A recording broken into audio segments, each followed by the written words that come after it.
দেখতে পাচ্ছেন এটা ডাবের পুডিং।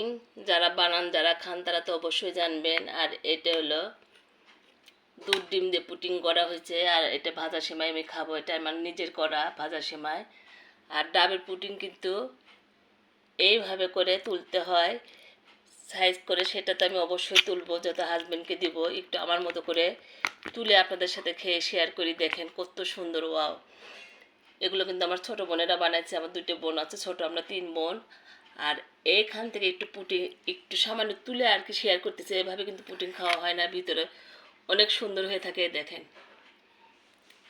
ওরা কিন্তু সুন্দর পুটিং বানায়। যেহেতু ঈদ হলো, আমাদের বাসায় পুটিং পায়েস এগুলো খুব আমরা পছন্দ করি ভাই বোনেরা। আমার আব্বাও খুব পছন্দ করতেছিল। আর এই ঝোলটা কিন্তু আমার অনেক মজা লাগে। বিসমিল্লাহ। পুটিংয়ের থেকে মনে হয় ওটা আবার বেশি পছন্দ। 2 বোনে আর কি ওর দুলো ভাইয়ের কাছে দিয়ে পাঠাইছে, যা আপু আর আপনি খেয়েন। আমার বাসায় কিন্তু অনেক মেহমান আসছে, আসলে অনেক খাবার ছিল, সেগুলি যেহেতু খাইছে এগুলো খাওয়ার আসলে সময় পাইনি।